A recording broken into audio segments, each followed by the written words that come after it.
ಕ್ವಾಟ್ಲೆ kitchen ಇವ್ರು ಬಿಟ್ಟಿರೋ promo ನೋಡ್ತಿದ್ರೆ ತುಂಬಾ ಒಳ್ಳೆ ಮನೋರಂಜನೆ ಸಿಗುತ್ತೆ ಅನ್ನಿಸ್ತಿದೆ. ಈ ಸತಿ ಎಲ್ಲ ವಯಸ್ಸಾದ ಅಜ್ಜಿಯವರು ಬಂದಿದ್ದಾರೆ. ಮತ್ತು ಈ ಪ್ರೋಮೋದಲ್ಲಿ ಬರೀ ಓಂ ಪ್ರಕಾಶ್ ರಾವ್ ಅವ್ರದ್ದೇ ತೋರಿಸಿದ್ದಾರೆ. ಮತ್ತು ಈ ಸತಿನೂ ಇವ್ರಿಗೆ ವಾಣಿಯವರೇ ಪಾರ್ಟ್ನರ್ ಆಗಿದ್ದಾರೆ. ಈ ಮುಂದೆ ಇವರಿಬ್ಬರು ಜೋಡಿ ತುಂಬ ಚೆನ್ನಾಗಿ ಬಂದಿತ್ತು. ಅದೇ ಥರ ಈ ಸತಿ ನೋಡ್ತಿದ್ರು ತುಂಬ ಚೆನ್ನಾಗಿದೆ ಅನ್ನಿಸ್ತಿದೆ. ಇವ್ರ ಜೊತೆ ಈ ಸತಿ ಅಜ್ಜಿನೂ ಇದ್ದಾರೆ. ಓಂ ಪ್ರಕಾಶ್ ರಾವ್ ಅವರು ಅವ್ರಿಗೆ ಸಿಕ್ಕ ಪಾರ್ಟ್ನರ್ನ ಯಾವ ರೀತಿ ಬೈತಾರೆ ಅಂತ ಎಲ್ರಿಗೂ ತುಂಬ ಚೆನ್ನಾಗಿ ಗೊತ್ತು. ಆದರೆ ಈ ಸತಿ ಅವ್ರಿಗೆ ಅಜ್ಜಿನೂ ಇದ್ದಾರೆ. ಅವ್ರನ್ನ ಏನು ಹೇಳೋದಕ್ಕೂ ಆಗಲ್ಲ. ಇವರು ಯಾವ ರೀತಿ ಕಂಟ್ರೋಲ್ ಮಾಡ್ತಾರೆ ನೋಡೋಣ.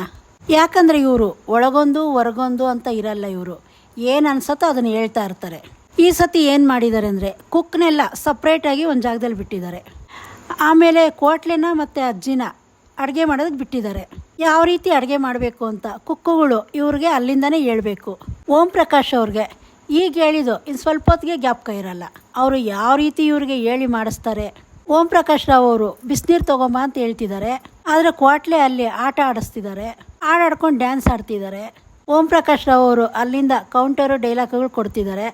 ಬಂದರೆ ನಿಮ್ಮಿಬ್ರಿಗೂ ಮಾಡ್ತೀನಿ ಅಂತ. ಮತ್ತು ಪಾಸ್ತಾ ತೊಗೊಂಬ ಅಂದರೆ ಈ ಕ್ವಾಟ್ಲೆನೇ ಅಲ್ಲ ಅಜ್ಜಿನೇ ತೊಗೊಂಬರಲ್ಲ ಅಂತ ಹೇಳ್ತಿದ್ದಾರೆ. ಆವಾಗ ಓಂ ಪ್ರಕಾಶ್ ರಾವ್ ಅವರು ಏನೋ ಹೇಳೋಕ್ಕೆ ಬರ್ತಾರೆ, ಕಂಟ್ರೋಲ್ ಮಾಡ್ಕೊತಾರೆ. ಮತ್ತು ವಾಣಿ ಅವ್ರಿಗೆ ಕೈ ಮುರಿಯೋ ಥರ ಎಲ್ಲ ಹೋಗ್ತಿದ್ದಾರೆ. ಅವ್ರು ಕೊಟ್ಟಿರೋ ಕ್ವಾಟ್ಲೆಗೆ ನನಗಾಗಲೇ ಪಿತ್ತ ಏರಿದೆ ಅಂತ ಹೇಳ್ತಿದ್ದಾರೆ. ಈ ರೀತಿ ತುಂಬ ತಮಾಷೆಗಳನ್ನ ನೋಡ್ಬೋದು ನಾವು. ಅಜ್ಜಿ ಮಾಡಿದ್ರೆ ಮಾಡು ಇಲ್ಲ ಹೋಗು ಅಂತ ತಳ್ತಿದ್ದಾರೆ. ಇವರು ಈ ರೀತಿ ಎಲ್ಲ ಮಾಡಿಕೊಂಡು ಯಾವ ಅಡುಗೆ ಮಾಡ್ತಾರೆ ಅಂತ ನೋಡೋಣ. ಪ್ರೋಮೋದಲ್ಲೇ ಇಷ್ಟೆಲ್ಲ ಇದೆ.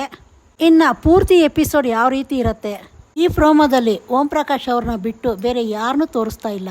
ಇದರಿಂದನೇ ಗೊತ್ತಾಗ್ತಿದೆ ಓಂ ಪ್ರಕಾಶ್ ರಾವ್ ಅವ್ರಿಗೆ ಎಷ್ಟು ಡಿಮ್ಯಾಂಡ್ ಇದೆ ಅಂತ.